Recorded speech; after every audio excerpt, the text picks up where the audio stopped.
Life, can of life. What's going on, lifers? How the fuck are we doing? Did it show us the most amount to plan? Dewey LaFleur, Smokey that motherfucking bear. Next to me, as always, is that wonderful person, my life partner, love my life, Kaylee Bear. Hey. What's up? How you doing, baby? Doing You having good. a good day? Yeah, my hands hurt, but I'm Yeah, good. you made dough by hand today. I Fucking did. mixer broke today. Just had some adversity today, but we'll get to that in a second. You guys, I've got to introduce our guest for today. Yeah. I really do. You guys, someone very near and dear to my heart, as I put in the description. Someone who has been my friend since T-ball or just before. Someone that I just known my whole life, love him, and being blood couldn't bring us any closer. You guys can check him out. His comedy page is tagged. It is comedy or Charlie Burkley comedy. Go check that out, guys. I'm promising you, you're gonna see this guy on Netflix in a couple years. Just wait on it. You're gonna watch. You guys, without further ado, you're gonna see me in the crowd on somebody's special at Netflix. No.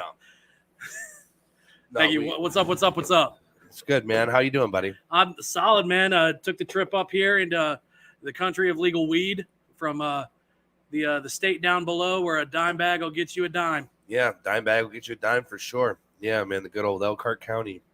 Happy to have you, man. Thank you so much for coming. I'm hyped. I'm so hyped to be up here. It has been so long since I've seen my brother. But guys, this is one of those people in life, and I'm sure you guys have him too, who you cannot see him, not talk to him for eons and ages, and then all of a sudden just talk to him again out of the blue and just act like nothing ever happened and pick up right where you left off. That's been me and Charlie Burkley. Almost definitely. I've literally known him my whole life, and we were talking about this earlier. I'll give our friendship like a 4-year mishap, because it was like high school, and I left school, and I changed schools, and I had my little high school mishap that I had happen. And you had all your success in high school. You had your band and everything. I was so lame. I was such a fucking goody two shoes in high school. Hey man, I wasn't a goody two shoes, but I feel like I was trying to be something I wasn't. I didn't drink until I got to college, man. I drank way too early. I was a sophomore in high school. I had my first drink alcohol. I was too busy. I wanted to get my dick wet, and I knew my mom would ground me forever if I ever broke any rules. Shit, man, that was the way to get the hose back in the day. Was where the bottle at? God damn it. But anyways, you guys, Charlie Burkley is somebody in my life that I care about so very much. And like I said, blood couldn't make us any closer. And this is he is the closest thing I've ever had to a brother. And so yeah, I ain't fucking around on you. I just wanted to make sure I had my events up that I could plug, because I can't. I got ADD as shit. No, you're good. No. I'm gonna keep talking for just a second. Right. You do that just for a second. So yeah, back to Kaylee and I and the adversity today. During the High Pie opening today, the mixer broke. So making dough by hand is significantly more difficult. Dude, you made dough by hand all through high school. I know you got the muscles. I did. But I make the dough. She makes the dough. I don't touch the dough. That's probably a good call. Well, not only is it a good call, but bro, she's got it down to a science, to the point where if I did touch it, I would fuck it up. The only time that I touch the dough is on the finishing process. When it goes onto the screen gets sauced, the screen gets cheesed, and we throw it in the rock oven. So, or the stone oven, rock oven, whatever the fuck. Rock oven is the same fucking thing. Anyways, so just a little bit of adversity today, but don't worry, new mixers coming soon. We're not gonna go without. Obviously, the goal is to do this for the rest of our lives, or as long as we physically can, and serve you guys some great pie. So the High Pie had a good day today, had a good day yesterday, had a good day the day before that. High Pie is off and rolling. Man, what a wonderful business it is. What a wonderful time it is to be in business just before the hit of the summer. So I really feel like once we get the new hot bag and we get the last little finishing touches we need for delivery and setup, I feel like we're going to be right in line to get licensing to go ahead and farmers market and to do events, which is something that Kaylee and I are really, really wanting to do, because we want to see you guys out at these events. We want you to come and see us at these events. And who knows, man, we might have my boy Charlie pull up and make fun of you guys for a while. I don't make fun of my crowd. I like to see them laugh. Oh, there you go. All right. Now, my other comedians, you can fucking rip on them if I bring any with me. Oh, my goodness. So, yeah, Charlie, man, like I said, man, welcome. Thank you so much for coming. Candlelight Studios is happy to have you and just excited. I've been wanting to do this podcast with Charlie for so fucking long. I guest appeared on his podcast Way back it was in a the shitty day. podcast. It doesn't exist anymore. But Charlie has then since ceased that podcast. But nonetheless, I was extremely honored that I was asked to be a part of that little venture, and what a fun time that was. That was a good little time.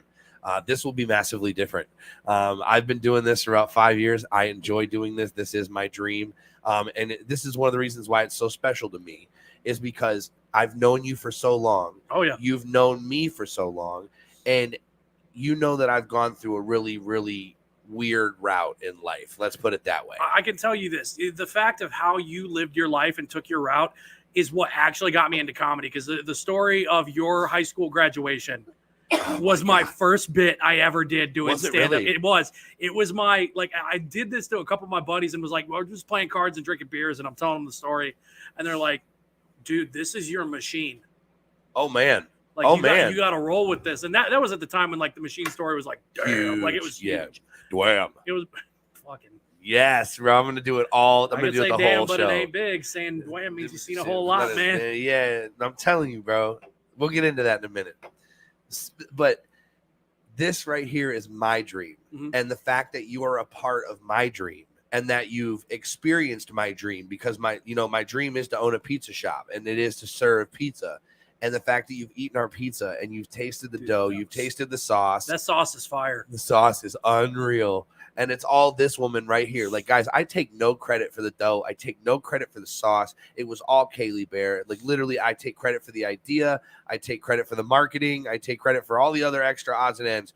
But the main root is Kaylee Bear with that dough and that sauce. So kudos to you, babe.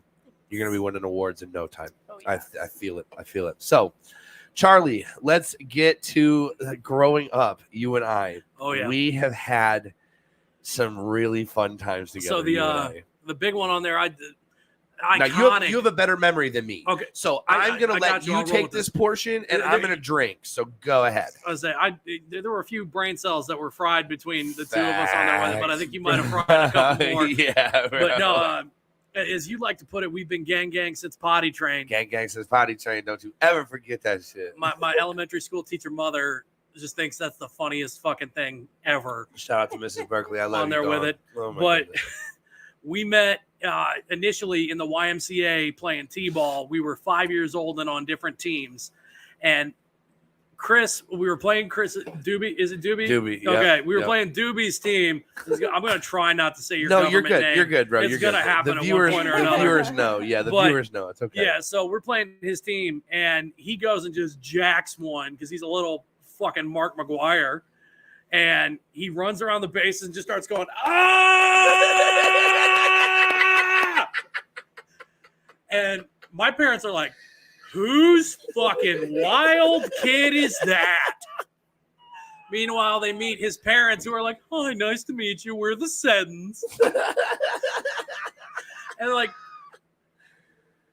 carry the one, like, Yeah, it doesn't make this sense. math ain't mathing, bro. No, that's when they found out I was adopted. But either way, man. So your parents became like my second parents. Facts. We had the parents do the swap. My dad and your dad, they'd coach Little League with each other. That's very true. And we do the kid trade. So because you tell your own dad to fuck off, but I'm not gonna tell my friend's dad to fuck off. Facts. No, big facts. And for the record, let's set it right now. The Colonel, Charlie's dad, was just a man that just was not to be fucked with back in the day. He had that air. You get man. older and you realize I'm like, no, he's the king of to be fucked. No, with. you know what it was for me back in the day? It was the fact that he could remove the hair. It really intimidated me back in the day. The fact that he was like, oh, you want to fuck around? I think you were just sitting there going like, one day I'm gonna have that too. Oh no, amen. And sure enough, man. And sure enough, you know what? Look, I hold your dad in very high standards because he did the toupee. And he kept the side hair, and he kept that because that's something that I like look in the mirror and I'm like, okay, maybe I try it one day. But then I look at what my hair looks like growing out on the sides, and it's like alopecia, bro. It's like splotchy as fuck. Just like Martin Van Buren's beard went way too far. Absolutely. Fuck you for that. Fuck you for that, bro. Yes. But the Colonel was not to be fucked with back in the day. Charlie's dad laid the smack down. And I remember that he gave me a lot of razzing, man. Never physically or anything like that, but he was always a mental guy. We had a little league game he almost got man. thrown out of when our dads were no longer coaching with each other. Yep. And you were pitching and you were fucking lights out that day. Yeah, that shit And was tight. so in order to get us back in the game, my dickhead dad went out to coach first base and just made fun of you. The whole game. The whole rest of the game. So it was sitting there like, oh, look at him go again. Hey, now that's another ball. We'll have throwing a fact check on this. Throwing that weak ass curveball. That weak ass curveball. Fuck him for that fucking phrase. That weak ass curveball shit. I remember that. Look, he got the fire lit all over again. But we'll get this fact checked. All right. I believe it was around the 4th inning of that game, maybe the 3rd. He decided it was a 6-inning game, and it was the 3rd. It was the 3rd inning, halfway through. through, and he decided to come out and You play guys first were up base. 7-0, and I think you were throwing a no hitter. I was throwing a no until he decided to get his ass out into the fucking first baseline and start coaching, and then he was chirping. Meanwhile, he was chirping hard. The umpire stopped the game twice. The umpire for the people at home now is now a minister. No shit. Yeah, Minister Jeff. No shit. Yeah, huge. Like he's a youth minister somewhere to church. He's a real nice dude. He's dope, a killer man. youth Shout out minister. And he stops the game. And he's like, George, you can't say that. These are children. And he's like, you've seen what he's been like. He strikes somebody out. And it's 14 years back all over again. Him going, ah! And man, George is an animated guy, man, when it comes to sports and being competitive, which is very fun to be around. And thus has rubbed off on Charlie. Charlie and I have been very competitive in the past, but then in our adult years have grown to love to watch sports together. Oh, yeah. Charlie and I went to a Colts-Lions game preseason. That was your first Lions game, wasn't it? That was my very, very first Lions game, bro. My very first Lions game. It wasn't my very first NFL game because I saw Peyton Manning break Dan Marino's passing record in the RCA Dome. I was there for that game, and I'm pretty sure. Love football. Fuck you. You know, hey, just so you know, you can jump in at any time. Yeah. And just know that this is not a conversation that has to be concrete. Charlie and I literally just haven't seen each other in so long, and this podcast has been needing to happen. So for the viewers down out there, tune the fuck in. This is about to get real fun. Once you got, we haven't even gotten to the funny shit yet. We haven't even talked about Nacho Butt. We haven't talked about nothing. We haven't talked about shit yet. I was gonna go over the people that are watching. Literally. Oh, do it. Your Give me some. Give me some. Fucking birthday. Time out. Happy birthday, Kelsey. Wait, Happy birthday. Oh my God. Do we have to? I don't think we have the rights to that song. Yeah, I don't think we have the rights to that song. Here's the thing. If you take the song and put what I put on her wall today, then I think you won't run into legal rights, which would be happy anniversary of the day you escaped your mother's womb. I'm dead. Happy anniversary of the day you escaped your mother's womb. Happy anniversary of the day you escaped your mother's womb. Happy anniversary of the day you escaped your mother's womb. You shot right out. Oh no, shut the fuck up. Oh my God, I'm fucking dead. And guys, we haven't even started drinking like that. We started drinking, but it's not even. Charlie's not going hard, but your boy's going hard. Happy Father's Day to all the fathers out there early. Drinking on the Happy Dad, Father's drinking Day. on the green. If you need another one, I brought green zebra. the green zebra. I got one on deck for you. As soon as I finish this, I would like to try that watermelon. Kelsey goes, I am dead. Absolutely. And then Amanda Gardner's joining us. Hello, Amanda. Justin Deloach. What up, Dustin? Joe West. What up? The Wiki Joe Wow. The Joe West. And The Kelsey Wiki says Wiki thank Wow. you. I'm talking this guy, Joe West, grows some of the best cannabis out of someone's house that I think I've ever had in my life. All right. He just got this. He's got this. I wouldn't even call it a green thumb. I call it a green fucking hand. So there's also a very famous baseball umpire named Joe West. Oh man, no, not that Joe West. No, not that Joe West. This Joe West is way cooler than that Joe West. Yeah. Yeah. But yeah, thank you all for tuning in. Again, guys, this is my boy Charlie Burkley. Check out his comedy page, Charlie Burkley Comedy. And he will be doing comedy here in Michigan soon. He's doing comedy in Indiana. We'll get to that here in a little bit. I just got back from Cincinnati. Just got back from an Ohio trip, guys. I got featured on a showcase at Go Bananas in Cincinnati, which is the big comedy club there. There you go. There you go. Major It was network. Their Pro-Am showcase on there. I was on there with comics from Nashville, Columbus. I had a couple from LA and Portland on there with me. It was a big deal. Awesome. That is a huge deal. That is a huge deal. And I want to know more about that here in a minute. What I want to continue to touch on, though, is us growing up. I said something, and I got a big reaction out of you, and I want to go into it because Kaylee Bear doesn't know about it. I think we were 7, maybe 8. We were in first or second grade. Yep. This would have been I think this was the last year your dad and my dad coached together for baseball. And that sounds about right. And you were just being a dick that day, and like, Mom, Mary, I want some nachos, Mary. Mary, I'm hungry. I'm a grown boy. I need nachos. Yep. Sounds And like so you he every goes, day. we give him his 2 innings off because he was one of our better players, and we had to put the kid who much preferred to read comic books, whose mom made him play baseball that summer, who hated all of us because we wanted to play and win. And he's just like, guys, in the long run, none of you are going to be professionals. We'd say, shut up, Logan. Oh, man, and you said his name. I didn't say his last name. No, We're you good. didn't. But, yeah, that – oh, my God. And so Mary goes and delivers these nachos and sets them on the bench, and he had to go hit right after that. So he runs out there, and you hit a fucking dinger. I don't think it went out, but it was a fucking bash, and you rolled in with a triple on there with it. That sounds about right. Double or and triple. then you sat out there the rest of the inning while the rest of us fucked up and couldn't get on base and hit you in. And you're pissed because now you're not going out to play the field, and you walk into your spot in the dugout, which your mother had put your nachos right on the bench. And we all have these bleach white baseball pants they make us wear. Yep. And Chris just goes ass first into his nachos and just hears this crunch and pops back up oh no, my nachos. And played it off cool. No one had noticed that he had done that. And so he just goes and he's eating his ass nachos and pretending there's no problem going on. And what he didn't think about is that this is really cheap processed yellow cheese, and the color is going to transfer onto those white ass pants. Facts. Oh my God. And he gets up there and he's all Mark McGuire, got the stance again, got the hip wiggle going, and he's just gyrating that cheese ass out in front of everybody going on. And his mom sees this and goes, "Hit a big one, Nacho butt." And we're in that dugout, and all of us now look at his ass and just realize that he is cheese from cracked tail on there with it. And we're oh fuck, he was Nacho butt forever. I didn't live that down for years. And it was actually coincidentally just as funny because there was a movie called Angels in the Outfield that was that had come out right around. It was earlier than that. That came out in 93. We were kids. No, you're right. That's right. You're right. There was a movie called Angels in the Outfield, and there's a part in the movie where the manager sits on the nachos. Yep. And he goes, "Ha ha, nacho butt."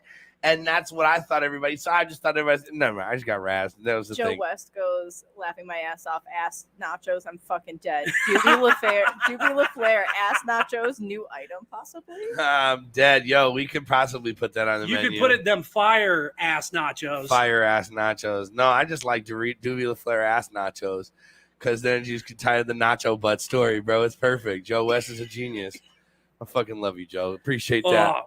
But yeah, man. And then, guys, we got all that. And then we kind of rotated. We were no longer doing baseball. We started doing football. And I got to tell you this one because this is my favorite thing that I've ever gotten you to do. Let's do it. Well, sorry. It's my favorite thing that I've gotten you to do that was sports related. Okay. And we'll get to that one. Yeah, we'll get to the other. Guys, we have a long time here. So just come on. So we're playing Pee Wee football.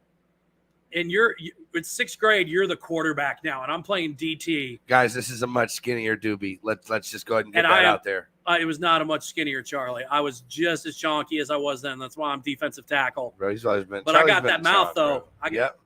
Chirping motherfucker. He's sitting there, and he's up with the center. He's got his hand under his nacho butt, ready to go. And he's running through the cadence, and I go, Doobie, you're going to fuck up. You're going to miss this pass. You're going to fumble the fucking football. The center's going to drop it. Fucker, nacho butt, what are you gonna do? And that one got him, and he went to pop up like he was gonna yell at me, but instead the center snapped the ball and he fumbled it.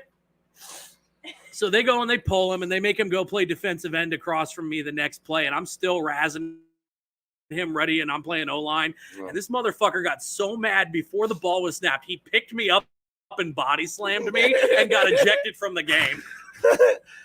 Bro, anger issues have been there since a kid. Now that we hear these stories, bro, I was an The angry ass little nachos motherfucker. is what gave it away. Man, the ass nachos is going to be one that I never lived down. And that's fine with me because it's funny now. Now that I'm an adult and I can look back at the humor, like, and see where my mom was coming from in the humor in that. Like, okay, you little asshole, look at the fucking nacho on your ass. Okay, hey, get a big hit there, nacho butt. Like, you gotta give my When mom you her get high five. mad, no, I'm gonna go Don't even do nacho it. attitude. Oh, you Oh, think you got jeez. some funny shit, huh?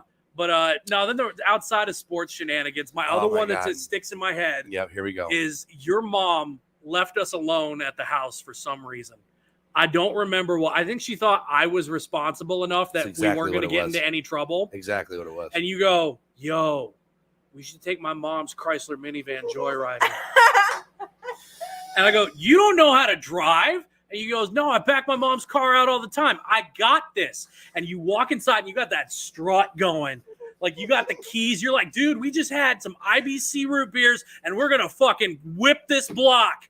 Just roll both cul-de-sacs. We're double sacking it right now. Facts. And just strutting like he's fucking Vince McMahon out of the house with the keys on him. And he gets in the car, he turns it on, and he revs the engine and it doesn't go anywhere. And I'm like, I'm moving. And I move back into the grass away from him. And then he's like, oh, yeah, I got to put it in reverse, and throws it in reverse. And that thing shoots backwards and goes, thunk, bumper, right into the basketball hoop that's right there. Yes, and there's this dent that looks like a fucking paper football field goal post in the back of the bumper. And we go inside. And your parents, for some reason, had a VHS copy of American Pie, and we wanted to see some boobies after doing some bad stuff. So we put that on, and I'm like, we got to put it in downstairs so your parents don't find it. We're like, no, we're going to put this in the kitchen, and we're going to eat Papa John's and watch titties like men. Like men. And I'm like, okay. And they tried to hide that movie. The from next me for morning, years. I'm up because your mom's got to drive me home, and she goes, hey, Charlie. Is that Kelsey that commented that? What'd she say? She said, bro, I didn't know that one. She goes, hey, Charlie, you know you guys weren't supposed to watch that. And my dumb ass is sitting there like, watch what? She goes, American Pie. I go, oh, that's not PG-13? She's like, no, it has boobs in it. It's rated R. I go, oh, I must have missed that part. That shit happened. And then we go outside, and she looks, and she goes, do you know what happened to my car? I go, nope. And she goes, I think you know what happened to my car. I go, nope. No. Like, at this point, I can't play dumb because I know she knows, but I'm not going to rat on you. She goes, did Chris back my car into the basketball hoop? I go, nope. She goes, did you back my car into the basketball hoop? Mary, I'm not old enough to drive. And at that point, she knew. She fucking knew. And she goes, well, okay. I'm disappointed in you. Christopher is grounded. I go, for how long? And she goes, a while. Yeah, that's how you know I was in trouble when she did the government name. She went full name on me. Yeah, I'm in trouble. And that wasn't the first and only time that I took that motherfucker either. That time I just backed it out into the well, no, you hoop. damn. I'm surprised you didn't set the fucking airbags off. Yeah, bro, I dinged I can't believe you would, and I know you would have pulled it right back in and be like, Mom, I don't know what happened. Like, we were in the garage and I accidentally hit it with a basketball and all the airbags went off. Yeah, that's exactly what I'd have said too. Man. Why would I lie to you, Mom? Yeah. Why would I lie? Get your hand off me. Fucking, you laugh on your own accord over there, okay? And you know what? Just so you can know, just for your own satisfaction, that you can fact check any of this with my mother whenever you want. She will tell you that every word that Charlie has spit is true. I think that was about the point where she realized she could no longer safely have me come over if she had to run errands and not have something bad happen. No, that was facts. And I double checked this on the way here because I wanted to make sure we were outside of the statute of limitations. Do you remember when the house behind you was vacant and you decided it'd be a good idea to hit golf balls with baseball bats at it? We were talking about this a few weeks ago at his mom's house.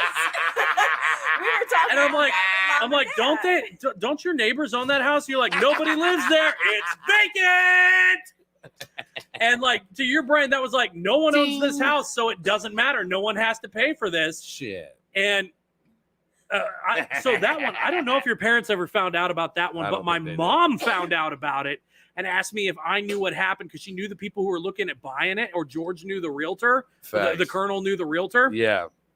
And they were like, yeah, just all of a sudden, all the windows on the back side were broken and there were golf balls all over the place. Facts. Because I was on that motherfucking, my dad had just installed this extension into the driveway, and I was using it. I would bounce the fucking golf ball off the and you'd hear concrete and tunk, ting, dink.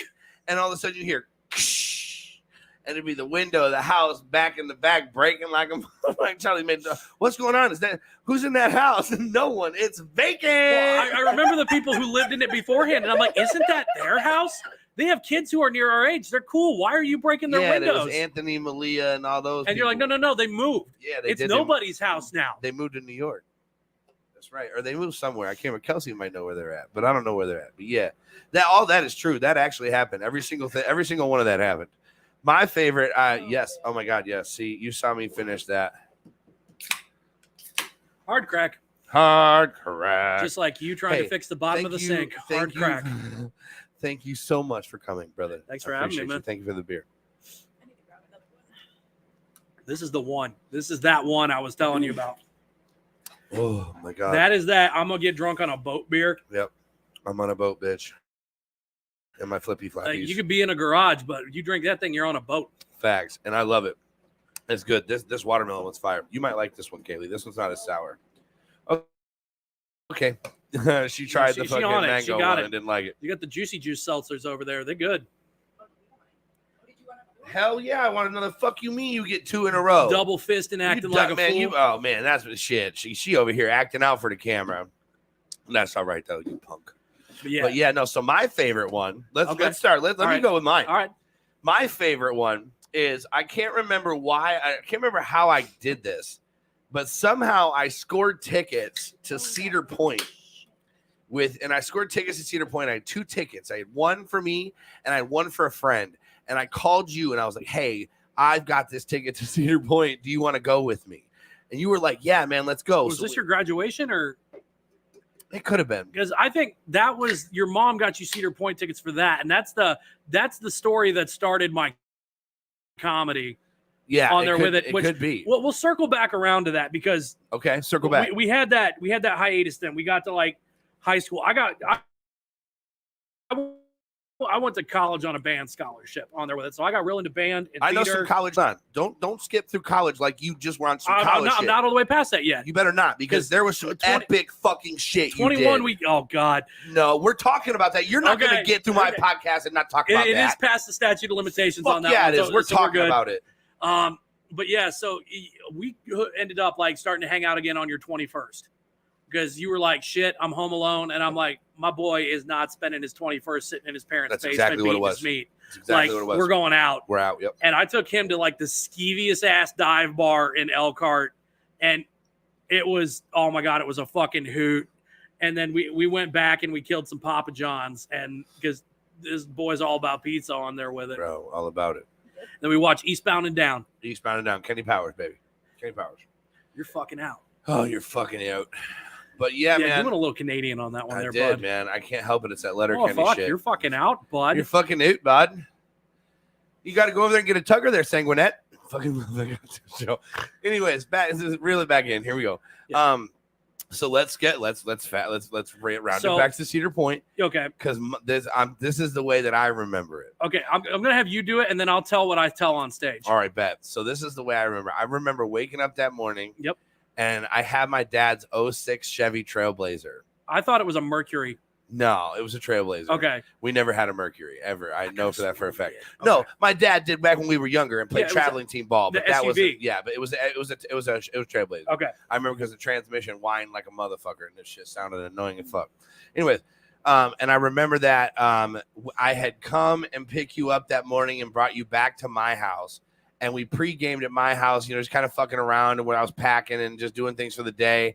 And then we ended up leaving, but I didn't have enough gas in the fucking car. So, fun story. We never made it to your house. Is that what it was? Yeah. Okay, I'm gonna have to roll with this one because Nah, I don't. So I'll let you pick it back up at the end because Yeah. I know you remember the end of it because that's when we met all those dudes from the Michigan State basketball team at Cedar Point. No, I don't remember none of that. You got your picture taken with their star power forward in front of Top Thrill Dragster. But either way, so this dude shows up at my house at 5 a.m. I sat through a 4 fucking hour Penn graduation when you were 21. Like, that's why I said this is about my boy Doobie. He took the road less traveled, but he did it his fucking way. Facts, bro. Y'all about to And really at find out. 21, he finally graduates high school, and his mom, like, we're all so proud of him. I think outside of your family, I was the only one who came. Yep, you were the only person on there with it. Yep. I sat way up in a fucking nosebleed and then found you guys after. Yep. And you're like, yo, bro, my mom said I could take one friend with me to Cedar Point tomorrow. I'm driving. You're fucking coming. Fact. I'm like, bet. Let's go. I've ridden every coaster there. I was a svelter then. The roller coasters accepted me. We both were. We weren't at that one click club like Push and Pray. We were there on that like click. We got at least two clicks. Oh and my God. You roll in at 5:15. I'm like out front smoking a cigarette, like, let's fucking go. And I had to shit. And I knew your mom was giving us her BP card for gas. And this was right after they had that oil spill. And I go, you know what? No, fuck them. I'm going to do to their bathroom what they did to our planet. Yeah, bro. And I'm sitting there like I'm tight packed. I am loaded and ready to rip. And you pull up, and I put in a CD. I got Chitty Bang up and bussing in there. And we make it out of the subdivision about 100 yards down the road. And you're like, when we get gotten in, you're like, yo, the gas gauge on this bitch don't work. So we got to fill up ASAP. And boy, oh boy, you never said a truer fucking sentence. Because at that point, I start to hear, and we ran out of gas. Now, at this point, there's starting to be a turn lane in the middle. And then there's a curb on either side that you could have pulled onto. But instead, you parked a Chevy fucking Trailblazer in the middle of a county road on the tip of the dick of the turn lane where it just starts to split. No one can get by in either direction now. And you call your dad and you're on speaker. Your dad, we ran out of gas. I hear him use your government name and be like, I am so disappointed. You know, you're graduating high school. You're an adult now. We need to make sure that you can live. What if I get hit by a bus tomorrow? Who's going to come when you run out of gas? You know, like, I'm sorry, Dad. Like, this is just the one thing will be good. And he goes, okay, I'm going to get the gas tank. I'll be there in 20 minutes. So we don't want to fall asleep in the middle of the road because we're in the middle of the road and we got to no one was coming. It's 5:30 in the fucking morning, but we wanted to make sure we stayed awake. And so we're running the radio and your dad calls. He's like, okay, I just got the gas. I'm on my way. And then all of a sudden the radio cuts off and you go to turn the key and the battery's dead. And at this point, I am 2 warning signs into my shit cycle. I got one more warning, and then it's D-Day for me. And you go, Dad, I think the car battery just died. And he gives the whole speech again, like, I'm hit by a bus tomorrow. Who's gonna get you the jumper cables? You're gonna have to walk. I'm so disappointed. And I'm gonna preface all this with your dad doesn't swear. Not at all. And he goes and he gets the jumper cables and he's on his way back. He gets there. This is the most angry I have ever seen him. Yep. Which is saying something because we got up to some shit in our youth. No, we really did, guys. And he goes, Christopher, I'm very upset right now. Here's the gas tank. Charlie, help me put on the jumper cables. We shut the doors. We get everything hooked up. And he goes, Christopher, you got the gas in? I go, yeah. Yeah, he's got it. And you go, yeah, I got it, Dad. And he goes, okay, crank the car. And you go to pull it, and the fucking door's locked because you locked the keys in the car. At this point, I am living a Sophie's choice. I know that I have no more warning cycles, and the next time my gut goes go, it will. And I know that I'm only about a quarter mile from my house. And at that moment, I had a Fast and Furious moment. I was living my life a quarter mile at a time. Yeah. And I know halfway there is a cornfield. If I can't make it, I'm going to fertilize the corn. But what I didn't think about in that moment is the phrase is knee high by the 4th of July, and it's May. It is ankle deep, and I am in trouble. And at that point, I am in my jorts, have my John Cena t-shirt on, and I am making my way down that aisle. Hopefully, I can make it. I can make it back to the house. And I get into the back of the subdivision. I go, I'm not going to make it. And I drop trowel and just blast all over this tree in the back of the neighborhood. I believe the phrase was it came out. No. The line was it felt like a rope shooting out of my ass. Like it was spring loaded. It was like one of those like joke cans with the snakes in it, but it was all a bad time. I'm dead. And I remember just sitting there and it felt like it was never ending. And just, I was like a fucking Elon Musk rocket just bolted to the ground right there. And I looked to my left and I realized I am in a neighbor's backyard and they definitely have children because there is a sandbox. And just for 1 second, my comic brain went, I should have shit in that. But no, they got kids. I don't want to do that. At that point, I waddle home hoping that I'm not just ruining my outfit for the day. My mom looks at me and goes, why the fuck are you back here? Chris ran out of gas. I got to take my car. I got to go to the bathroom real quick. And I walk in. And it was a clean pinch. I had nothing left. Oh, my God. I gave myself a couple of dry runs with the paperwork just to make sure everything was smooth. Facts. Nothing was there. We had a great fucking day. I go haul ass over there. I tell you the story. We had a killer day at Cedar Point. We shotgun beers before we got on the fucking Mantis. We did. We were in line for Millennium Force and met a bunch of frat boys from Akron. Facts. And they told us a great story about how one time one of them cooked a chicken patty in the dryer. Yep, that was the thing.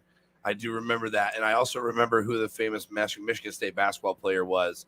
And he's actually passed away now. It's Adrian Payne. Yeah, that would be him. Yep, it was Adrian Payne. Look what you did.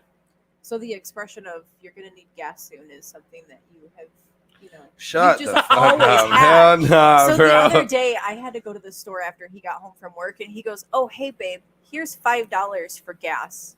You're going to need it soon." And I'm like, "Oh, okay. How soon is soon?" And he goes, "I don't remember. I think you have maybe 15, 20 miles." You're living your life a quarter mile at a time. 0.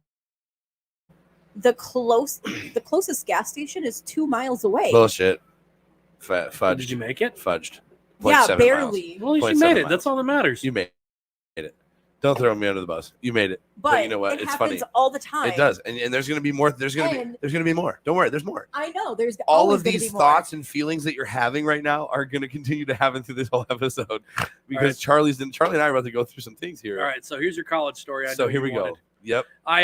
You had gotten to come up and see the party scene that I had at the small Catholic school in Indianapolis. I did. That will remain unnamed. Yes. For legal reasons, folks. Yeah. This for legal reasons, we have to keep the school's name out of this. I was under tight wraps all through high school. I was afraid that I was going to get grounded forever. And I went to college and I went wild. I was every other semester on academic probation, just barely hanging on to my scholarship. Absolutely true. And here's the thing. I had a 3.7 in my major classes, but it was a liberal arts school where I also had to take like history of Greek art. And I'm sorry, but at 9 a.m. looking at a bunch of dicks on statues, I'm not going to show up to that class, especially when I'm hungover. Right, I'm not with it. Like, don't get me wrong, that's just where I'm at. Also, like, I have a lot of atheistic tendencies, and I was at a Catholic school, and I did not ever pass introduction to Catholic theology. I had a teacher that made me pray in front of the class to God. At one time, he required everybody, like, to the Judeo-Christian God, you have to pray. This is the same motherfucker that assigned us 6 books that he wrote. Oh, wow. And I'm like, fuck you. You just like $600 you just juiced everyone in your class for $600. I thought the Catholics were giving people. Oh my God. And he didn't like me. I didn't like him. He says, you pray to Jesus right now or you're out of my class. And I did the Tech 9 fan club pledge and went, "Ow," and just pieced out with a middle finger up. I'm dead. But some epic shit happened, and this involves a certain search engine as well. This is that semester, and there was I knew I wasn't coming back. I was going to lose my scholarship at the end of the semester. I knew I was failing theology. This was that same semester because I walked out after the drop line, like, I'm failing this class. They're going to kick me out. And I broke into campus ops on that school, and I stole a bunch of bright pink spray paint. And I thought this one through, and I got on one of the roofs before said satellite went over that takes pictures of everything. And it's a gravel roof. And I'm like, I'm not doing any real damage. They can't sue me for anything. You go up here with a plastic rake, and it's gone. Facts. What I didn't think about was how much it costs to make that satellite fly back over again so they can show the hundreds of millions of dollars of advancements they've done to that campus. But I painted on that roof that I was the king of that bitch. Yeah, bro. He put his name, Charlie, L-A-Y, is king, on the rooftop of the freshman dorm. At said university, and said search engine satellite came over, and it's gone now. They paid now for it to go back over. Everything is erased. Trust me. The word that I had heard was they were in a board member meeting of like trustees for the school. And they pull it up to show like, hey, this was our school 6 years ago. This is our school now. And in that time in between, they had built 2 more dorms and a huge multi-million-dollar medical complex for the medical school there. Right. And in the very top corner in bright pink bubble letters, they see that somebody may or may not be king of that school. Charlie. And I was actually on appeal to come back, and I got an appeal. And they said, yeah, you can come back. You know, you're going to have to pay 40 G's a year. We're not giving you any money, but you can come back and finish. Because I passed my GQE. I passed my qualifying exams to graduate. Right. And that was a shitty semester on top of it because I had a close friend pass away and my grandfather passed away. Yep. Like just back to back. Yep. And I was not having it. I went hard. Like I just partied so I could feel good. Mm-hmm. I wasn't having it. It was And a fun time, though. They called me back, and the dean of students was like, hey, I know you did this. And I'm like, did it have my last name on it? They're like, no. And I'm like, well, how many people that are, you know, Charlie, Charles, Chuck, you know, Charlene, Charleston, right? Anybody like that? And they're like, there are a few, and we don't have proof per se. And I go, isn't that a locked building, like a locked door on top of it that there's no way a student should ever be able to get through for safety reasons? God forbid a drunk student falls off the roof of your building. It shouldn't be that easy to get up there, should it? Facts. That's the last they said anything to and you they're about like, it. you know what? We're just going to go our separate ways on there with this. And I'm like, that's probably a good idea. Factual. I went back that next fall to go to an alumni game because for the band, they still called me like, you're coming, right? Because you're a fucking hoot. I'm like, you bet your ass I'm coming. And I went to go get on the roof, and they had changed it to like a double deadbolt. Like it's one of those, like it's like a rehab center, and it's where they keep the good pills, and they have that kind of lock system on it now. Facts. At a different point, I stole a bunch of toilet paper, and I TP'd the building from the roof when I was a freshman. I'm dead. I'm so dead, dude. I'm so lucky I didn't hit a single car because these were like the industrial toilet paper rolls that are like 10 pounds, and I was just chucking them off of the roof. Man, you remember when you came and saw me in Broad Ripple at Greek's Pizzeria? Yep, I came in after a Bengals game. We fucking smacked Colt's ass that day. Yep. You whooped some Colt ass that day, and I remember you coming in to see me, and I was just telling her that was the job that sparked the whole pizza thing. That's the job, that Greek's Pizzeria in Broad Ripple, Indiana. That was the job. So yeah, loud. guys, huh? So loud. I know, over dude. a hydro Just flask. knocking over shit. Like, come on, dude. It's always happening. Fucking tighten up there, bud. Got to be leader of the trailer park there, Barb. Give your balls a tug. Give your balls a tug, Sanguinette. Okay. Yeah. Anyways, so guys, that happened, and when we were done in Broad Ripple, Charlie was also the one that took me to my very first Tech 9 show. Charlie was not the one that got me into Tech 9. I had known about him a little bit before that, but Charlie was the one that got me to dive really, really deep into Tech 9 and took me to my very first show and changed my life forever, because after that, I wanted to go to more hardcore shows and do more. I wanted to go to shows where they jumped and everybody had a They good fucking time. jump there. That's for my damn God. sure. And it was also the very first show that I was ever at that showed titties. No, they don't do it anymore. God bless Tech 9 for that. No, they do. They don't. He did it at he didn't do that song. He did Areolas. It's got to be a 21 and up venue, I think, for him to do it anymore. If it's an all ages, he won't do it. It's a Gathering of the Juggalos. Is it 21 up? No. It's because he got sued because somebody had filmed some underage boobies Who was that, Charlie? It wasn't me. Not underage, but who was filming boobies at our show, Charlie? Look, one day I'm afraid I'm going to get Alzheimer's, and I want to have that memory. And honestly, I don't even know where it is anymore. Yeah, It's on a memory card somewhere. Yeah, but no, I remember. This is what I remember my Tech Nine show when the song "Titties" by Tech Nine and Chris Calico came on. Yep. Charlie was no longer faced towards the fucking stage. Charlie had his camera and he was back to the stage and he was filming all the girls up on top of their boyfriend's shoulders showing their titties at the fucking venue. And I don't knock him for it, because had I had a camera, it was a 21 up venue. It was a 20. No, it was at the Egyptian Room. It was a 21 and up show. I remember they were serving alcohol, and how at that time I couldn't drink because I wasn't 21 yet. And how you had to sneak me beer. Oh, you had your fake ID to get into the venue, didn't you? I did, yes. It's past the statute of limitations. I'm not worried. Like, we did it. It happened, but fuck it. You know, and it was one of those. I'm pretty sure this was right after you turned 21. That show was in like February. No, it was. You're right. I didn't have to use my fake ID because I remember I had cut it up the night before when we was at my birthday, whatever. But the Tech Nine show was the show that changed my life, dude. And that was the one that you took me to, bro. So you're at a lot of pivotal points in my life, which is really not only that, but we fast forward a little bit. After the Tech Nine show that February, I had gone through some bullshit with some people and moved around a little bit. And then let's see, we lost touch a little bit there. And I can't remember where we picked back up. You went up into Michigan and then you came back down and you would text me like, bro, I'm back. I'm at the Rents. And I'm like, Job Corps. I'm like, you're coming and hanging with the crew. And we went out. And we were all a bunch of fucking nerds who played Magic the Gathering and drank profusely. That's too true. I can tell you this, like, no one will go for this. Like, okay, if any of you ladies out there are single and you want a man that definitely has some money, find a competitive Magic the Gathering player. Those dudes have disposable income that is liquefiable out the ass. I bought a house with some Magic the Gathering cards. I retired and had a down payment.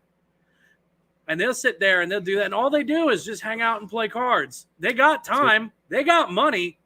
And believe me, there are things that'll get a guy to quit playing Magic. And I'm dead. You're right, though. And that was a lot of your friends. A lot of your friends played Magic the Gathering. I didn't have those friends until I started hanging out with you again. And then I reconnected with a lot of our school friends who, I've kind of gone separate ways with, again, not in a negative way, but just life took me left. Well, yeah, you live up here and they live down there. Facts. And I have a family. But I remember, like, the first time, because I roll up with my buddy in his big ass Chevy Suburban, and you come running in and hop in the back seat, and it's one of those that has like the hard seatbelt covers that pop up. Oh God, yeah. And you jump in and you take a seatbelt straight to the ass muscle. Yep. And right the first words out of your mouth for some reason were "Great Scott, my ass." It's fucked up a little bit. Put it that way.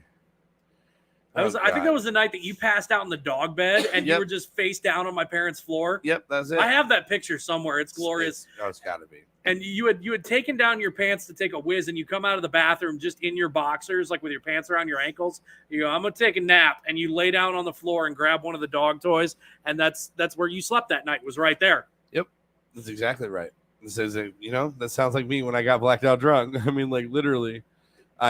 Charlie was always known for throwing the wild parties. Let's put it that way. I got in trouble for him on occasion. On occasion, and there was a certain party where. A certain someone, this bald guy right here, shot a bottle rocket out of his ass. That was one of my 4th of July parties. Yeah, I got a little too turned off the Caribou Yeah, Lou. you and I drank almost a whole gallon of Caribou Lou, and we were both blackout drunk. I was blacked out, and you can tell in the video. There is a video somewhere on the glorious internet of Doobie LaFleur shooting a bottle rocket out of his ass. And I'm sure Charlie's going to pull it up right now. And if you can pull it up, play it into the mic so they can hear it. I'm just looking to see if I have it, and I don't think I do. Oh, no, man. I thought it was on Facebook for some reason. It's in your memories. It's got to be there because it keeps showing it every time the 4th of July comes around. I get the video all over again. I'm going to your page, and I'm going to see Friendship because I know at one point I put it on your. Oh, you had to have. You had to have. They're man. But it's on your old page, the one I don't have anymore. Oh, that's right. It's not on the Doobie LaFleur page. Damn.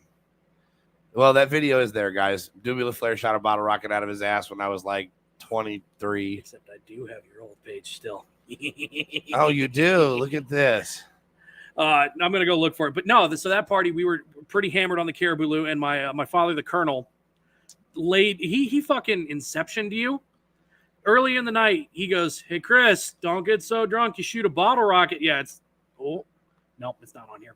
He goes, "Chris, don't get so drunk you shoot a bottle rocket out of your ass," and you're like, "Shut the fuck up, Colonel, I ain't doing that shit." And later in the night, he rolls up, he goes, and we're fucked up. He goes, "Hey Chris, don't get so drunk you shoot a bottle rocket out of your ass," and he like has it in his hand, and you look at him, and you go, "I'm gonna fucking do it." And I don't remember a lot, but around there, but I do remember the video of you bent over like you were visiting the proctologist. This is true. My buddy Colin lighting it. This is true. And it was a big one too. Like this was one of those thick boys, like not one of those little moon shooters. This is true. It had like the a Roman chopstick candles. for the stick at the bottom. Like it was a big one. And it lights, and then the sparks are shooting onto your back hair down by your ass. Yep. And you're going, "Ah! Ah! Ah!" And then it shoots up, and your voice cracks, and you go, "Ah! Oh, shit!" And when it ignited your ass hair and your back hair, and you had a scorch mark up your back, like from your shoulder blades to your ass crack. And your skin was red. You had second-degree burns. Facts. But it made for a great laugh. And it makes the rounds. You see, it made for a great laugh. I'm working in the electronics department at Meyer at the time, and your mom rolls in. Oh, God. She's I heard pissed. about this interaction. She's pissed. She was mad. She goes, "Charles, using my government name, why did you let him do that? You're supposed to be the responsible one. I'm so disappointed in you." No. And normally that would just break me because that's like my second mother. But I look at her, I go, "Mary, wasn't my idea. It was my dad's." Mom, Charlie was a way better influence than he's letting on to be. Charlie never handed me my first beer, and he never handed me my first joint. So, and she goes, "No, your father wouldn't do this." And I go, "But wouldn't he?" and as soon as he said, "But wouldn't he?" And she's like, I could see the wheels turning, and she's got her phone there, and she pulls it out, and she dials my dad's number. Goes, "George, did you tell my son to shoot a bottle rocket out of his ass crack?" And you hear my dad on the other line. And I was hysterical. I busted up laughing. He just did not care. He did not have a care in the world. And I love George for that. The Colonel, just, that's a guy right there, man. Yeah, that. God, that story, dude. That's just one of the funniest ones. What got me going in comedy, one of them was, I forgot the tag on that one. So when I shit in my neighbor's yard, and we went to Cedar Point, we had a great day. A month and a half later, like I'm sitting there and we get like a notification from the neighborhood association, like they're the pinnacle of speed. And it says, "Be on the lookout. Scat markings from a large predatory mammal have been found in this address's backyard." For those who don't know, bears and cougars, when they want to mark their territory, will just blast all over a tree. And so apparently it's going on with that. My parents have small dogs. My mom's like, "Oh no, we got to watch the Shih Tzu." I go, "That ain't the shit you got to worry about, Mom." And she goes, "What?" I go, "I'm the large predatory mammal. You remember that day how I was all depressed when I walked in and we were going to Cedar Point because Chris ran out of gas?" Like, "Yeah." I'm like, "I shit in the neighbor's yard." She goes, "So this is about you?" I'm like, "Yeah." And she goes, "I am so embarrassed right now." My dad's in there like, "Fuck it, I'm going to frame it." I'm going to frame it. Oh, my God. Oh, my God. My fucking stomach, dude. I'm laughing so hard. My cheeks hurt. My Lord. You guys, this is a hell of an episode right here. This is so much fun. So natural. We're not even close to being finished either. We just got done with Charlie's college years. We just got done into my Indianapolis Broad Ripple years, back into my Michigan years, and then back down into Indiana. And then I went to Bloomington for a while. Yep. I still stand firm what I said at that party when I'm like, you two probably shouldn't move in with each other. Yeah. But you know what? It worked great until it didn't. Facts. And now it's the end of the world. But yeah, so during that time on there with it, I had my other story that got me to the point of this was my first story I actually told on stage doing stand up. I had a girl I was dating, torrential bitch. Yes. Like, oh, I know. I she already was- know who it is. She was Yep. not a nice person. She was very Fucking manipulative. See you next Tuesday. And you know what? She's since dealt with her issues and she's happily married, and I'm glad for her on there with it. It helped me go through some shit, and I became a better person because of it too. But fuck that. And the long and the short story is she cheated on me. And her dad had given me passes to a Comic-Con, and I am dressed up like Deadpool. And I'm roaming around. I'm having a great time, and she finds me to come give me like the John Deere letter. Like, I fucked up. I'm so sorry. Like, please take me back. And at that point, I'd had enough. I'm like 6 or 7 beers deep. I'm in a full Deadpool suit. She's dressed like Wonder Woman. And I look at her and I go, I'm Charlie fucking Burkley, and I'm nobody's second choice, bitch. And I I'm dead. stormed down an escalator at that convention center that wasn't working, so it was just stairs at the moment. And from behind me, I just hear, fuck you motherfucker! And Wonder Woman is just hauling ass at me. And I'm like, oh, shit. But what I remember specifically is there was a dude in a Boba Fett costume, helmet under one arm, popcorn in the other, who heard, fuck you motherfucker! And went, oh, shit, it's going down. And he sits down, drops his popcorn in his helmet, and he's like, world star. I'm dead. Yeah, no. And so, like, she's chasing me down the hallway. Security's running up because, you know, cosplay does not equal consent is a huge thing at these conventions. And, like, her boobies is all up and over the place because she's sprinting after me, and she's in a Wonder Woman outfit. Facts. And they're like, what did he do? What did he do? I'm like, I didn't do anything. Stop her. And so she's like swatting at me. She's picking up programs and throwing them at me. And they realize, like, oh, shit, this Deadpool is being assaulted. And they break it up, and she's like ugly crying, like somebody who was getting anal and a lemon in the mouth at the same time. It was not good. It was not a good face. Dead, an anal Like, just- and a lemon. And so I text her dad. I'm like, yo, bro, I'm sorry for what you're going to have to deal with now, but I'm done. If you need this pass back, I'll bring it back at the end of the day. And he goes, and I'll lead with this. He's a bro, but he's a shitty dad. And he goes, yeah, keep it. You deserve it with putting her up with her for so long. That's I'm an like, honest father. Fucking bro. That's an honest father. I had a great Comic-Con. I met some people who got me into improv that week, and that's what opened the door for me comedy-wise. I started doing improv, and then COVID happened, and I'm like, fuck it. Like, improv, the group didn't get back together, really. I'm going to go do stand-up. That's where you belong. And my first stand-up set did not go that great. No one ever does. I thought I had a killer joke talking about how Girl Scout cookies write the descriptions of their cookies too sexually.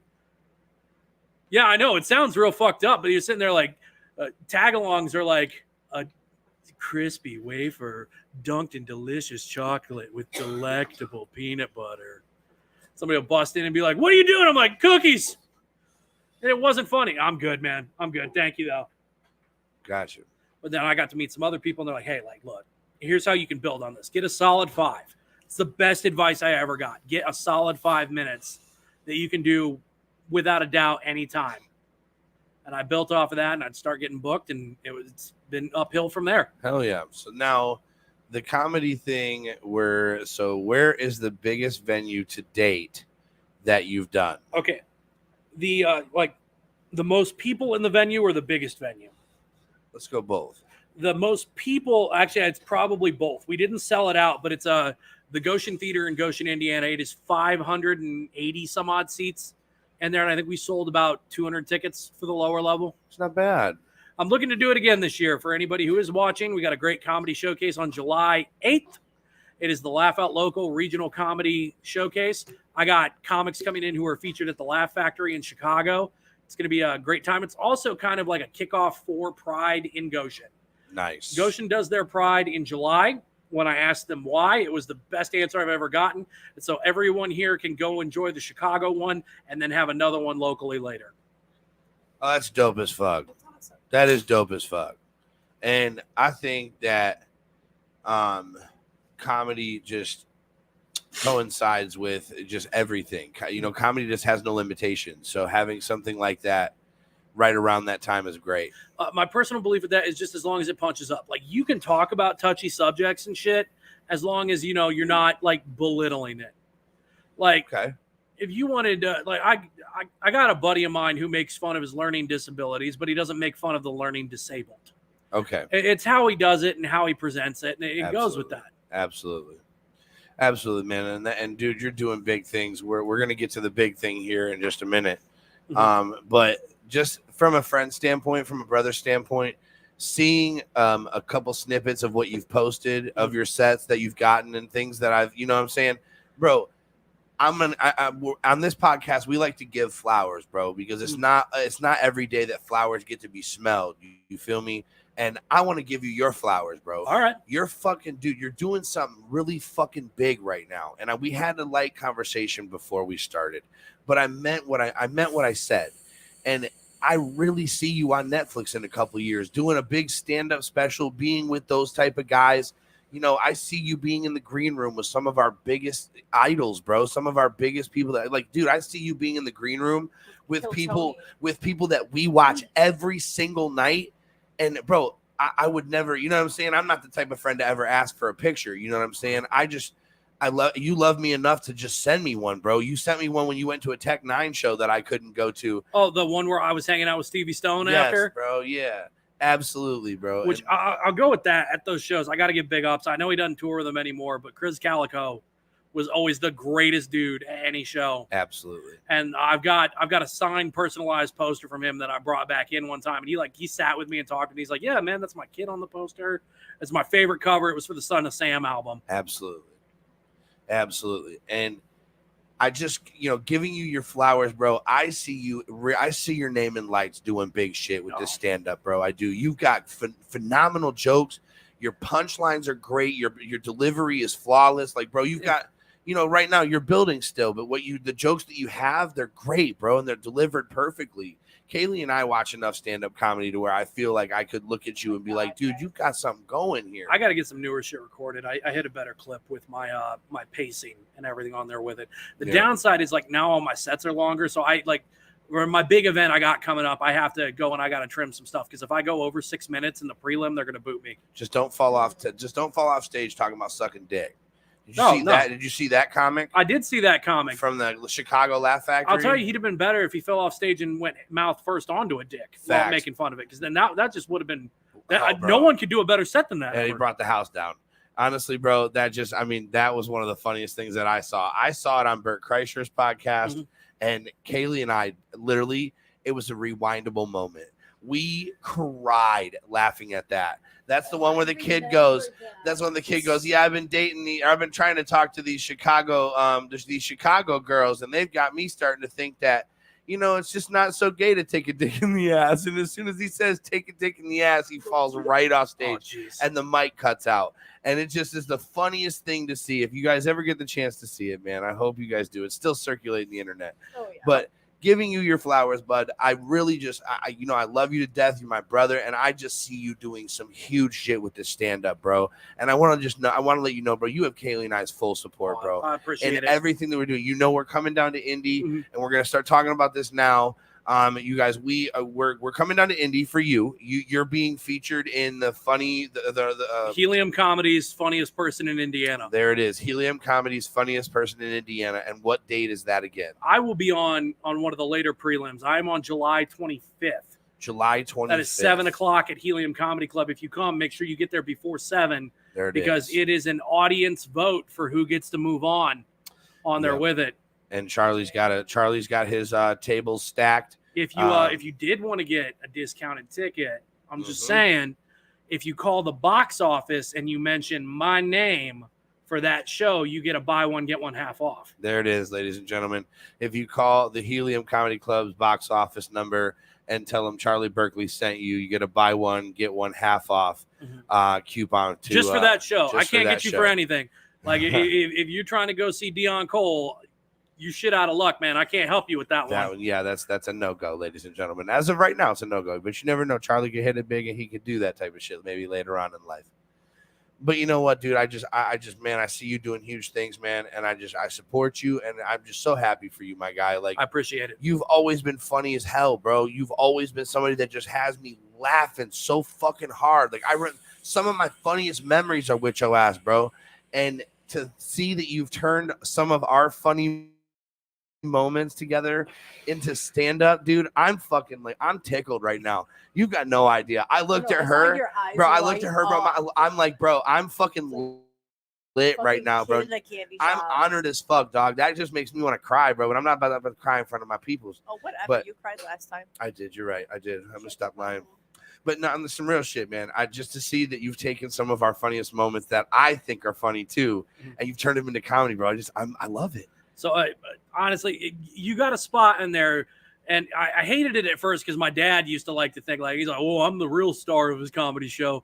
And then it turned out most of my big hitters ended up being something with him on there with it. And like, I'll lead with this. Like for everyone at home on there with it, I lean left.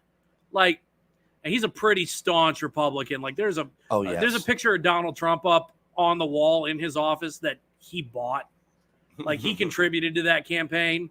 And I just like I'm not like a uber like left-wing snowflake. I just want to be able to smoke pot and carry a gun at my gay friend's wedding. Like I don't think it should be that hard. Facts. It should be that simple. But for him, some days I'm fucking Nancy Pelosi's girdle, man. I'm just the last thing holding up the Democratic Party. Like if I could get out of the way and just stop being there, they could get what they needed done. And his office is pretty sweet, though. It just needs to be his organized, office is but awesome. Like all the memorabilia in there is freaking crazy. So the other thing, we've been having some issues at the office because he's in the middle of Little Mexico there in Goshen, and we get a lot of accidental business in because there's a clothing store right next to us that is there, and then to the left of us is a business called Las Americas, which does like taxes and wires money and stuff like that. And our business has the word America big and bold, like right at the beginning. And he did that because initially when he did the business, he wanted to be early in the phone book under mortgages. Oh, shit. Okay. Yeah. Because he started that company back when phone books were the thing. That's very true. And so we've got that there. And we get a lot of accidental business that come in from immigrants who are in the area that speak Spanish as their first language and maybe don't speak English. And they'll come in and they're like, oh oops, we're in the wrong spot. And he'll get a little frustrated. And I tried to teach him how to say you need 2 doors to the left. Dos puertas a la izquierda. And finally he just goes, no, I want to, how do I say stop bothering me? which is no me molesta. No and me I didn't molesta. think that one through because he couldn't fucking remember that. So now whenever a Latino walks into the office, he just yells, don't molest me. Don't molest me. I'm so fucking dead. Hell no. Well, the funny thing is word got around. They don't come in anymore. They're like that pinche gordo gringo is going to try to give you the whoop if you come in there. I'm fucking crying. I'm crying right now. Y'all have no idea. That is just. Well, it's not like the office is like. She's never seen Goshen during the day. Goshen during the No, day. I haven't, but I did see the office though when we went down. So there's the specially catering grocery store to the right of us. And so there's a bomb taqueria back in there. I can go in there because I obble the Eskimo, but he doesn't speak. So fucking crying, bitch. And I'll go back there and they'll be like, yeah, no English, man. I'm like, está bien. Yo quiero 3 tacos barbacoa, no queso, más cebolla. And they're like, oh shit, man, he speaks. He knows. And I'm like, yeah. And they're like, okay. I'm like, no crema. And they're like, okay.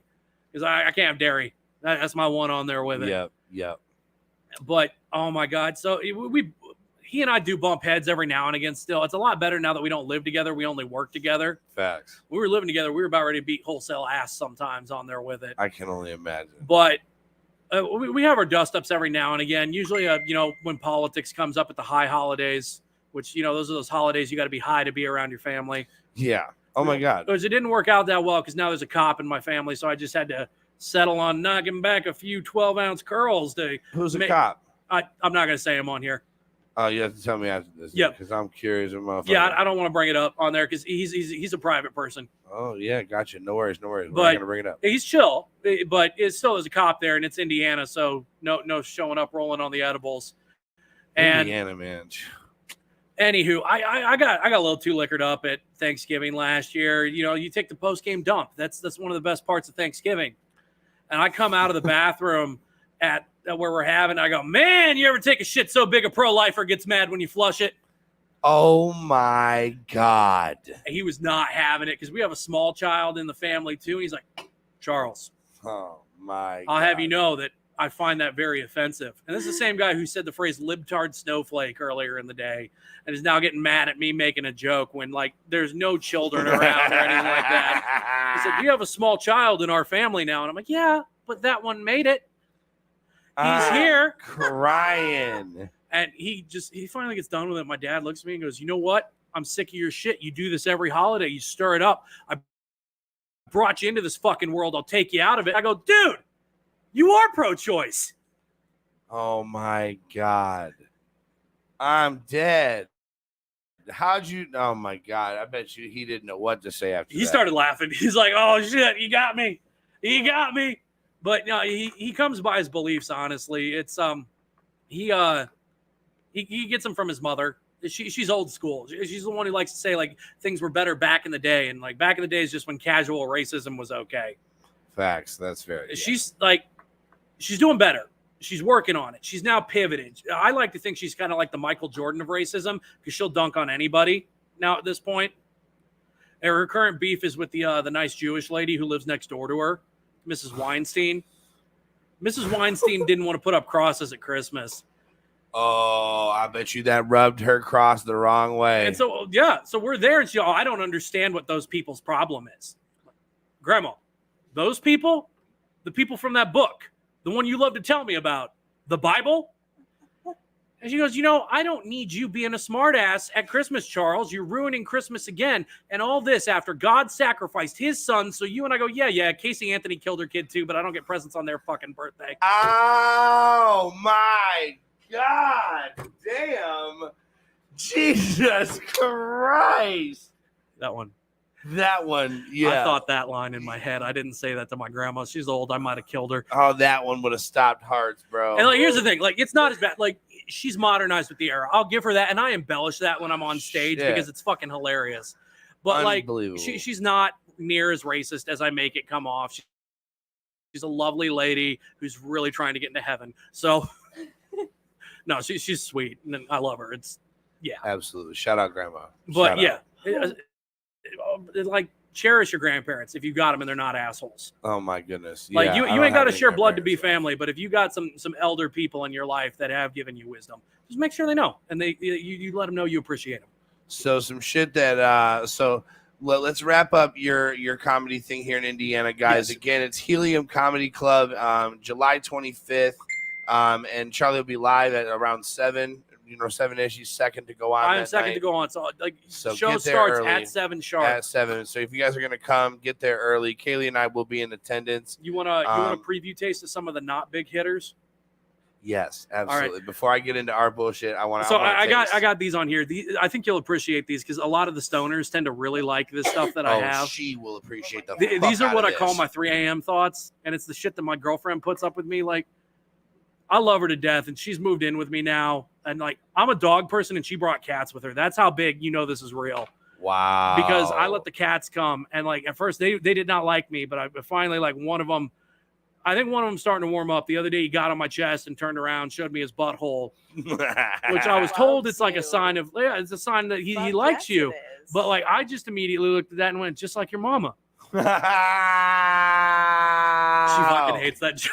Oh my God. No, I got to be careful though because like I've been going to these things off doing comedy, and she's been she's been nesting, man. She's nesting, and like this is our house now. I'll be the first to say it. It's our house, and it is quickly becoming more her house than mine. Because she loves to rearrange everything. I don't know if anyone else has ever had somebody move in with them, but when you do, it's the funniest thing ever because you no longer know where any of your own shit is in your own house. I leave the house and I come back. I'm like Helen Keller in a hotel room just bumping into shit because I don't know where it is anymore. I'm fucking crying. Oh my God. But like I said, she puts up with my shit because I'll roll over in the middle of the night and ask her just the stupidest shit to see if it's funny. And I'll go and I'll write it down in my notebook that I keep next to the bed. And I'll just like be half asleep and she's out because she works early. And I'll be like, babe. She'll go, what? I go, do you think illiterate people enjoy alphabet soup as much as the rest of us?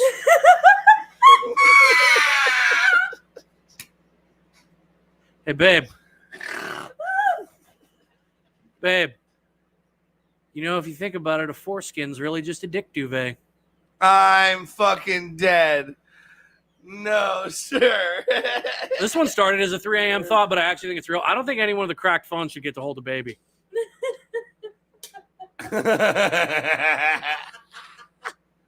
This one's for you, Doobie. I actually thought about this one in the drive-through line because you have those ladies ask you if you want to round up your change. Yes. I had one ask me this the other day, and she was just like, "You want to donate your change?" Like just so bland. I'm like, "To who?" She goes, "The kids." I go, "What fucking kids? The young Republicans, the Hitler Youth? Oh, fuck it, they're the same thing." It was napping, man. It was one or the other. But as I'm driving away from this Taco Bell, and I got a Crunch Wrap, and I go, "Hey, is a Crunch Wrap just a burrito for flat earthers?" No. Oh my God. Oh my God, that one burnt the house down, bro. No, the last one I usually like to run by on there with is this one. This is my first 3 a.m. thought I actually ever wrote down, which was, why is it that we call brain dead people vegetables, but we don't call inbred people sandwiches? I'm done. I'm out. I'm fucking out. Hell the fucking I'm still crying off the burrito one. The fucking Crunch Wrap is a fucking burrito for flat people.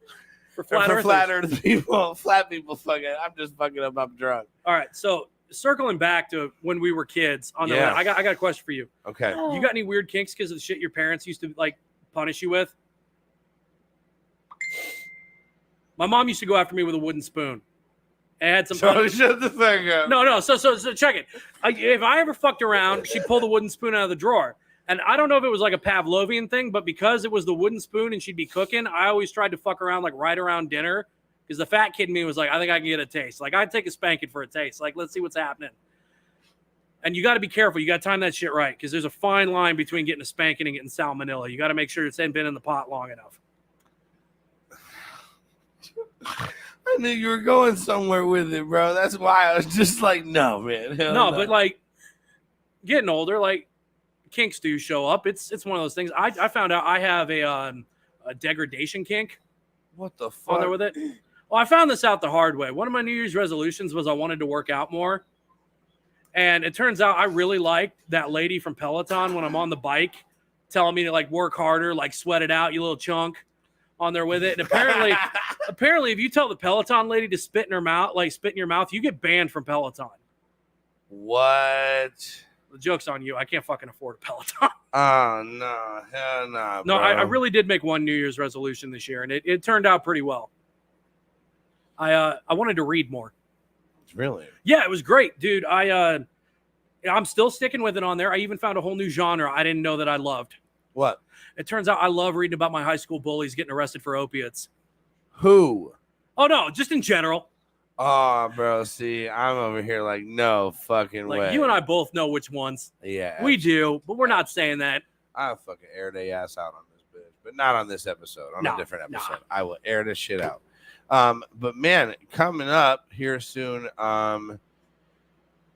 what do you have going on for the folks in Indiana that they can come and see you at here, tapping in? I'm going to pull that up. Oh, damn it. I went looking for the Bottle Rocket ass video, and I lost it. Hold on. I'm backing up. There's my page. I keep it well posted there on Charlie Burkley Comedy. Okay. You can find me pretty consistently on Tuesdays at the Drop Comedy Club in South Bend. It's in the basement of the Aloft Hotel. They got a great venue there put on by like a comic who like has pushed her way through this business. She's a great lady and like gives opportunities to all of us around there, and I appreciate all that she does. on there with it. I'm also kissing a little ass because I really hope she books me on a guest spot here soon. Hell yeah. And then you can also see me up and running. There's a up and coming comedy club in Elkhart that is currently running private events.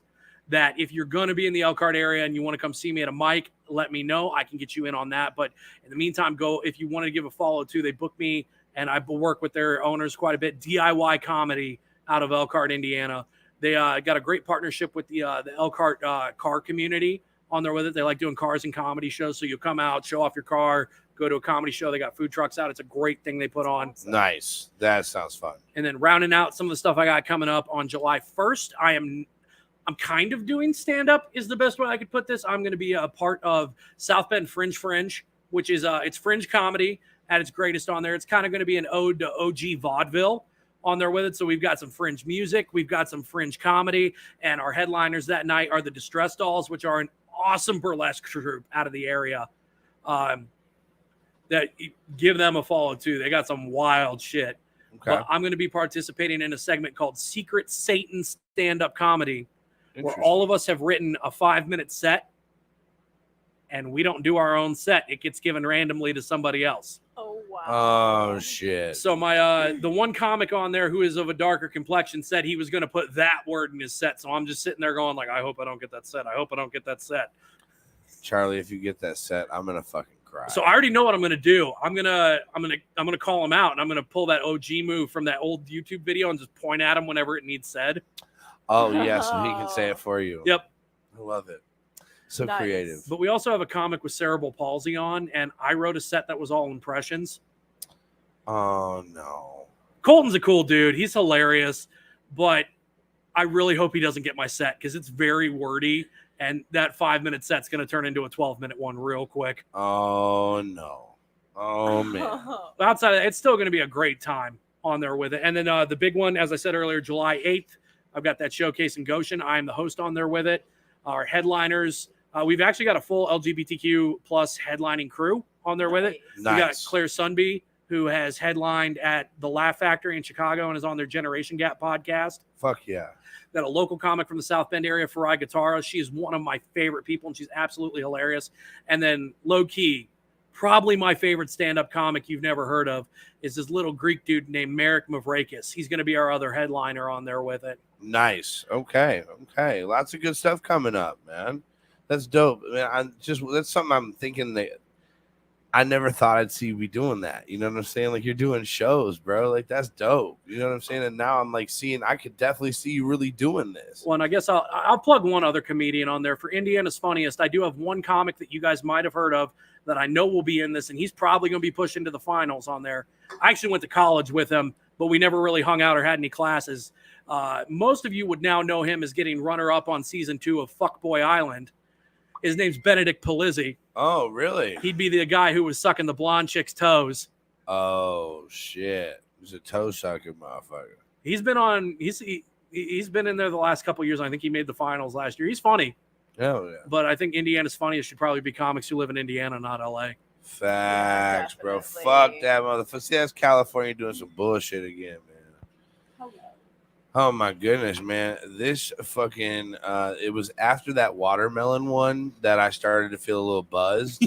And now that I've finished that last couple Happy Dads, now I'm like, You're a very happy dad. oh, I'm a very happy dad right now. I'm a happy daddy. You know, oh my god, daddy. Oh daddy. That's your I'm dead. business. Oh my goodness. Shut the fuck up. Oh my goodness. Man, you guys, this just is one of the best episodes I think I've ever had. And I just am not wanting to cut it short. I'm wanting to go hours and hours because Charlie and I could just sit here and shoot the can for days on end. But my man needs to get back home, and he's got big plans tomorrow. I got some time still if you got anything up and running. Like, you got stuff you want to talk about. I mean, honestly, do we have anything that you can think of that we want to talk about right now, baby? I mean, I don't know. No, you don't have anything specifically? No. I'll always make time for Doobie and the fam. Hey, bro, I appreciate you. For us, I mean, on our end, there's really not a whole lot. We are going to be doing the Gathering of the Juggalos in some way, shape, or form at the beginning of July.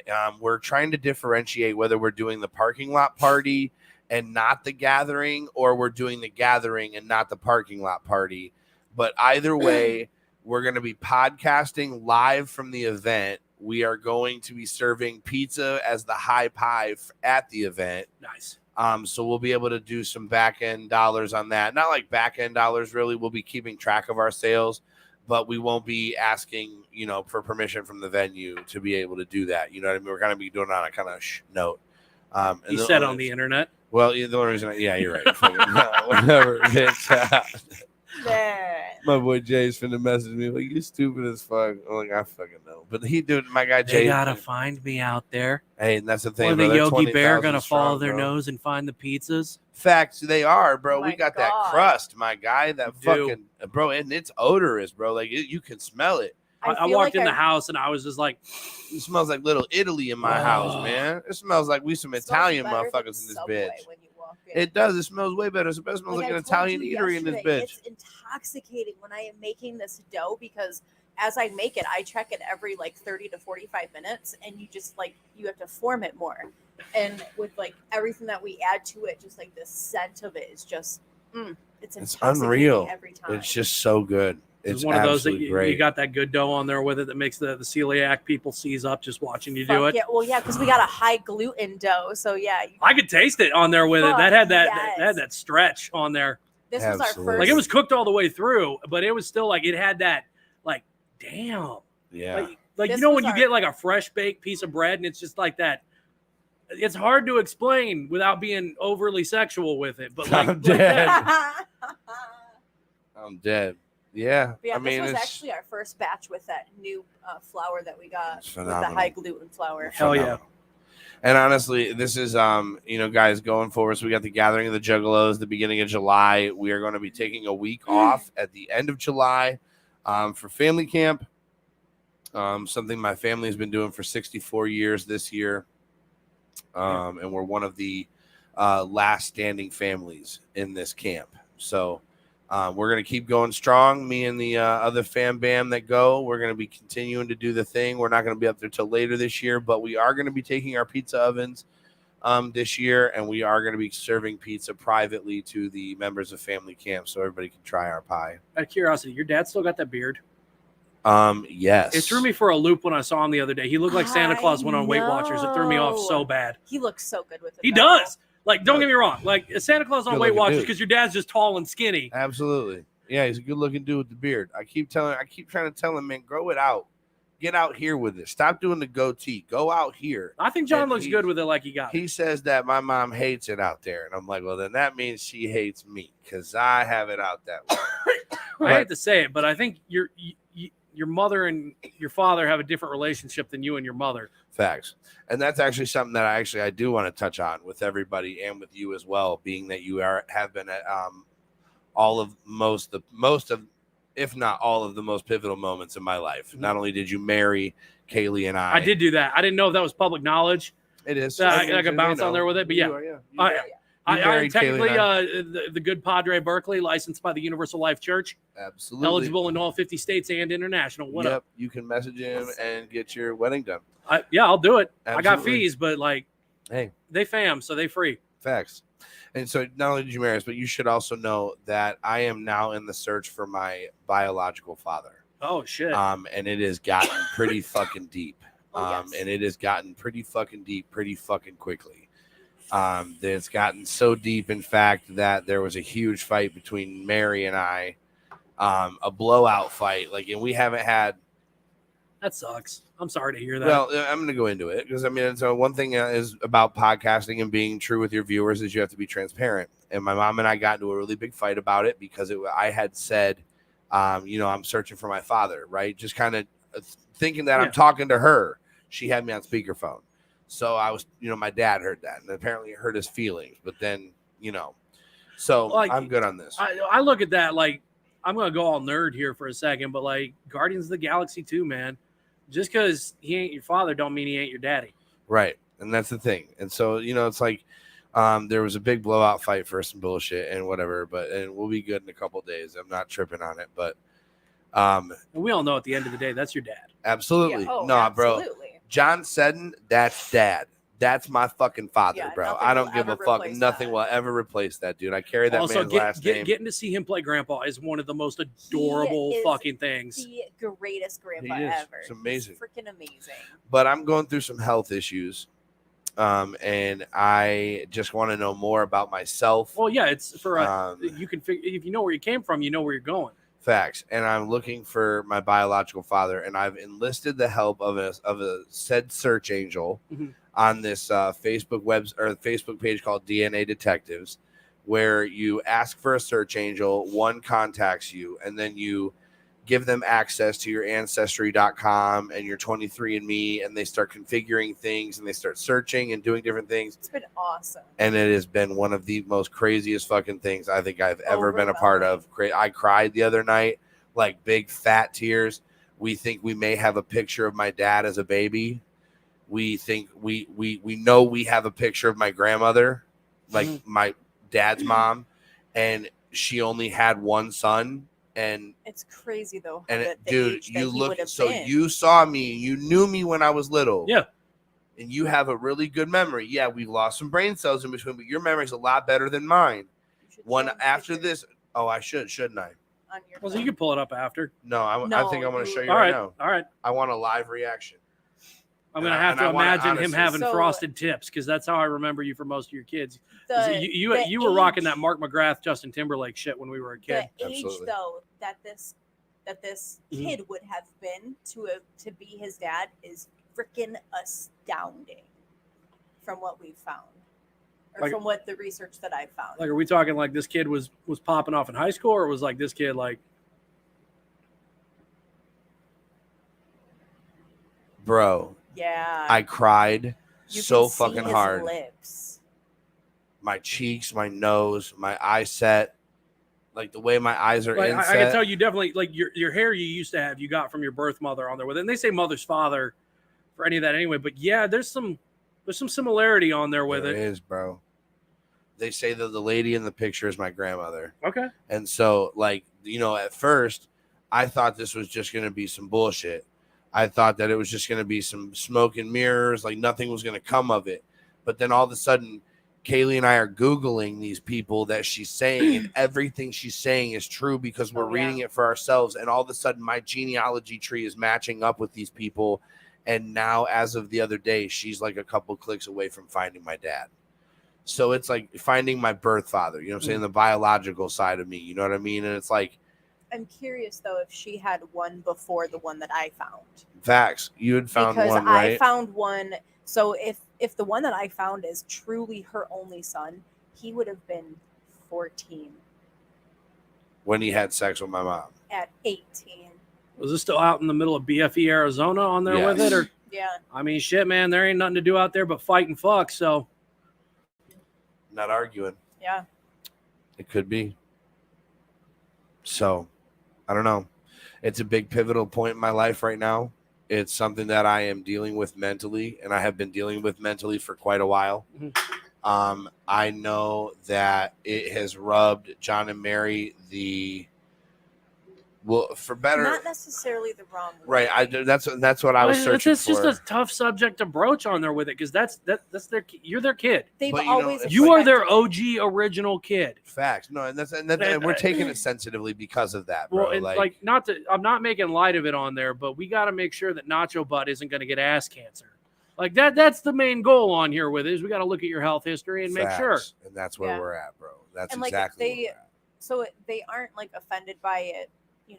We've talked about it, and we know that they expected it. They've been like full circle and like fully supportive of it. It was just the wording behind it between the conversation, right? And that's what led to the blow up. Was the original night that we called her about it. Absolutely, this needs to be heard. She acted salty as fuck, and like as we got off the phone, like we looked at each other and we're like, what? Like, I just looked at Kaylee. I get both sides on there with it. I understand where she's coming from. So moving forward, and not to cut anyone off or do anything, but moving forward, it's something that we're just I'm not going to start sharing a whole lot anymore. Yeah. You know what I'm saying? We're going to keep a lot of this in-house now between Kaylee and I, unfortunately, just after everything went down. but we are a couple clicks away from finding him. And I honestly am more excited now than I ever have been, just to be able to see what I'm going to look like in 15 years. If this kid is my dad, what I'm going to look like in 14 years. You know what I mean? Like that type of shit. Because I mean, what if that did happen? You know what I'm saying? That means that somebody's about to be in trouble. Because unfortunately, like I'm the type of person that I'm with that shit. You feel me? Like somebody gets fucked like that, you need to have some repercussions. You feel me? Like real shit. So I don't know. I wanted to share that with you, and I'm very open with my viewers on my channels, and they know that it's just been something where I've been really down in the dumps the last couple days because I just want an answer and I want it right now. But unfortunately, that's not how the world works. And that's something that I have to bite down on every day. That's my ADHD trying to get it the way I want it. And it's just not going to happen. So going forward, like I said, not only are we going to play it close to the chest, but there could be a time here where I just text you and I'm like, hey, man, I just want somebody else outside of my family to know where I'm going. So in case something happens to me, you always know I'm going to pick up on shit know. Like that. I know. And that's exactly why I'm telling you now. There's going to be a time where I text you in the future and I'm hopping on an airplane to go meet a man I've never met in my life that could potentially be my dad. So, and it's nuts, bro. It's absolutely crazy to think that that's where we're at right now in my life at 31. But, my parents told me I was adopted when I was 8 years old. I met my birth mother when I was 9. And then I met her again when I was 13. No, I met her again when I was 12 and again when I was 14. And it was fine. You know what I mean? It was fun. It was cool. She was fun, but then she abandoned again at 16. I never heard from her again. So now it's like my parents have contacted her a couple times and she's told them things and it's just nothing's raining true on her part. So it makes me think things like, was she a fast little individual? Back in the day, she was showing a little too much ankle. She wasn't checking IDs. Right, she wasn't checking IDs, or you know what I'm saying. I mean, maybe my birth father is a beefy little motherfucker like me. You know what I'm saying. When I was 14, I was a beefy little 14-year-old. I was fucking older girls. Clearly. Yeah, clearly, high five. Fried. But yeah, man, that's what's going on in my life. So I'll let you know, let the viewers know some really crazy shit is going down with Doobie, and we're really finna figure it out. So yeah, anything left on your end? Nah, man, I think I touched all the bases on there with it. Good, man. Anything left for you, baby? I don't think so. No, all right. There's nothing left for Doobie the Flair, so that will just go give me some more of that high pie. That shit was absolutely, bro. Absolutely. With that being said, guys, thank you, Can of Life, for tuning in. I thank you all so very, very much. This is Charlie Burkley Comedy. Go check him out on Facebook, guys. Got a lot of dates coming up in Northern Indiana. If you you don't do the Face Biz, and you're on the fucking Facebook Live, so yeah, you do the Facebook. Go check out my Facebook. Yeah, we're also on YouTube too. So. We're on YouTube too. Well, then if you want to check out the Instas, that is Charlay CHARLAY_B.